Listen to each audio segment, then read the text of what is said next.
নমস্কার বন্ধুরা, আমাদের চ্যানেলে আপনাদেরকে স্বাগত জানাই। যারা চ্যানেলটি প্রথমবার দেখছেন তারা অবশ্যই চ্যানেলটিকে একবার সাবস্ক্রাইব করে নেবেন এবং বেল আইকনটি দাবিয়ে দেবেন যাতে এই চ্যানেলে দেওয়া সকল ভিডিওর প্রথম নোটিফিকেশান আপনাদের কাছে পৌঁছে যায়।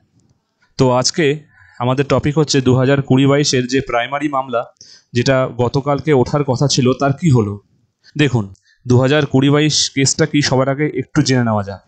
গতকালকে যে মামলাটা ছিল, যে কারণের জন্য 2020-22-এর প্যানেলটা আটকে আছে, সেটা হচ্ছে যারা মাল্টি ডিগ্রি হোল্ডার তারা গতকালকের এই কেসটি করেছে।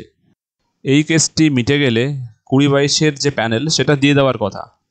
তো কালকে আমরা সবাই জানি যে এসএসসির একটা বড় মামলা ছিল, যেটা আজকেও ডিভিশন বেঞ্চে আছে বা চলছে।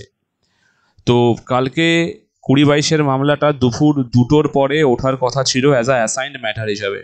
আমরা ভেবেছিলাম হয়তো 20-22-এর কেসটি কালকে উঠবে এবং কালকেই তার সমাধান হয়ে যাবে। কিন্তু আপনারা জানেন যে কালকে এসএসসি কেসটি ওঠে দুপুর 2টোর পরে এবং সেটি মোটামুটি বিকাল 4টা পর্যন্ত শুনানি হয়, যে কারণের জন্য 20-22 কেসটি কালকে আর উঠতেই পারেনি।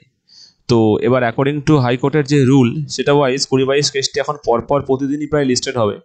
এখন আমরা আজকেও জানি যে আজকেও এসএসসি কেস আছে। তো যদি আজকে এসএসসি কেসের পর টাইম পাওয়া যায় তাহলে 20-22 কেসটি আজকে শোনা হবে, আর যদি সেই টাইমটা না থাকে তাহলে আজকেও শোনা হবে না। ফার্দার কোনো ইনফরমেশন পাওয়া যায়নি, আর নেক্সট কোনো ইনফরমেশন পেলে অবশ্যই আপনাদেরকে জানিয়ে দেব। এই ছোট্ট একটু ভিডিওটা ওই জন্যই করলাম।